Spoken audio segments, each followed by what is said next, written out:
Hi, my name is Rhonda Wepler. I'm an artist in residence at the Museum of Arts and Design here in New York City, and I'm on my third week now of working on some art projects on my dining table.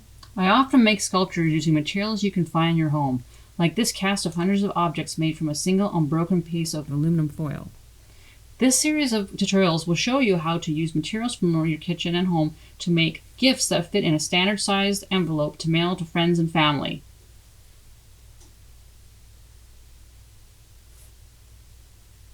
Do you have cabin fever? If so, this is the project for you. This little painted cardboard cabin will be made in this episode. You can cover the cardboard version with toothpicks for a more intense crafting experience. The tutorial for that is the video called Extreme Cabin Fever. The cabins we'll be making will actually flatten down, as you can see here, and fit in a regular size envelope. This project was inspired by artist Simon Starling's piece, Shed, Boat, Shed. Starling disassembled an old shed to build a boat, which he then paddled on a river to get to a museum, where the boat was then reassembled back into a shed. These are the materials we need for this project. Please stop the video here to see what those are.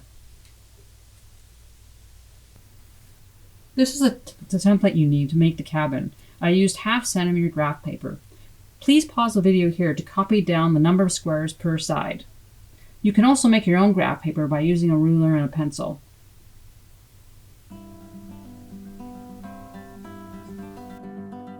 Cut the template out.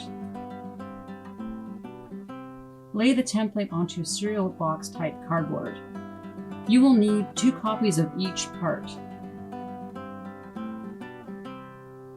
When drawing the roof piece, flip the template over to make a mirror copy of it. Cut the cardboard pieces out and mark where the fold is on the roof.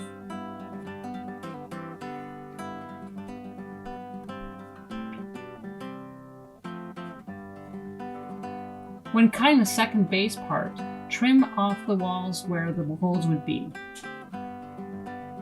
You also need to trim off a little strip of cardboard along each of the edge that folds to make room for the hinges. Remember to also leave the door attached.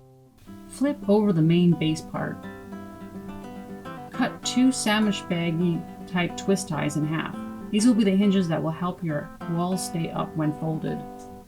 Use white glue to adhere the twist ties onto the cardboard in a pound symbol formation. Now squeeze glue onto the whole surface and sandwich the trimmed walls of the second base part on top. Make sure that the twist tie hinges are left exposed where they will fold. Also make sure that the door and windows line up, and use paper clips to clamp the sandwich together. The roof will also need hinges. Sandwich 2 pieces of twist ties between the roof parts. Allow to dry thoroughly. Once dry, remove the paper clips and trim any cardboard bits that don't align with the front cardboard piece.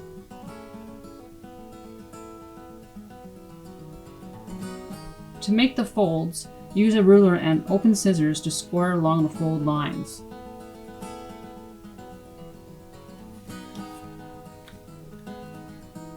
Fold up the walls.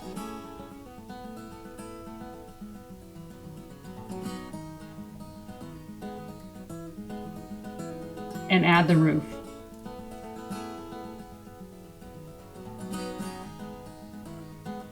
If you want to make the more complicated toothpick version of the cabin, you can now go to episode 3, Extreme Cabin Fever. To continue with the simpler painted cabin, center the base onto the roof and trace where the overhang meets the cabin wall of the front and back. Glue pieces of toothpick in front of these little lines. These will keep your cabin walls from popping open once finished.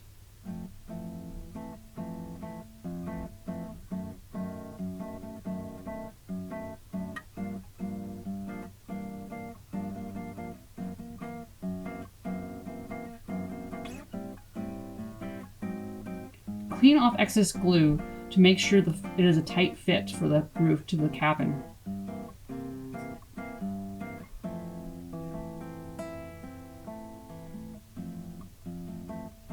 Paint the cabin with acrylic paint. I dip my brush in pink and brown paint at the same time to make a more variegated surface.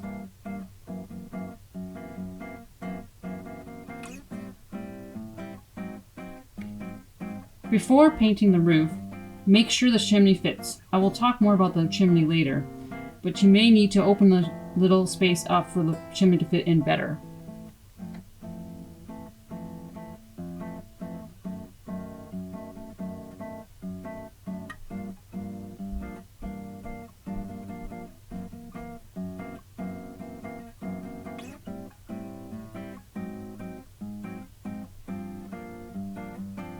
Small pieces of cardboard scrap and cut and painted before gluing on for details like shutters.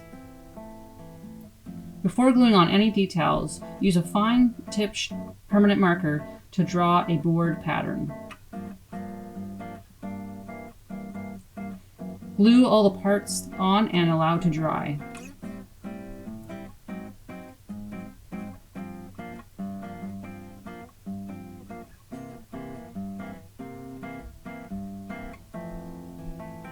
Do you prefer a brick chimney or a stone chimney?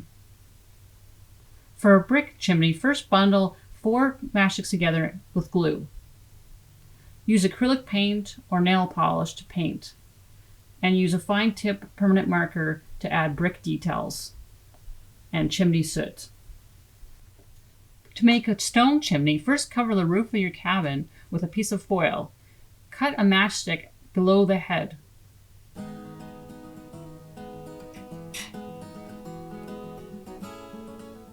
Push the matchstick through the foil to make sure that it fits. Now mark the matchstick with a pencil where it meets the roof.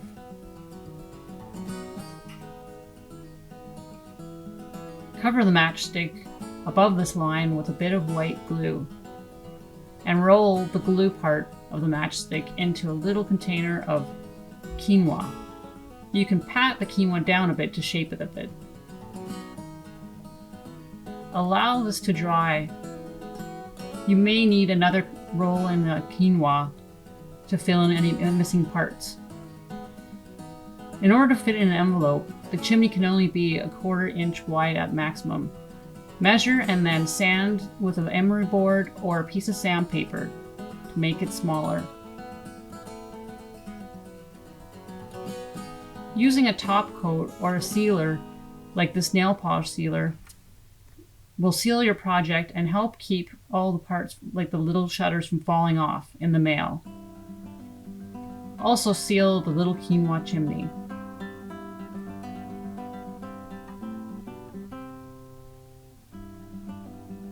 You can also use nail polish to highlight areas and make it a much more rich tone.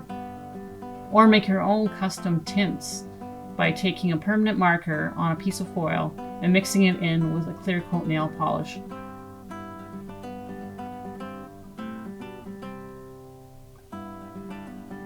This glaze can make colors rich that are already on your cabin. If you want to light your cabin, a small LED USB chargeable light can be buried in a bowl of grain.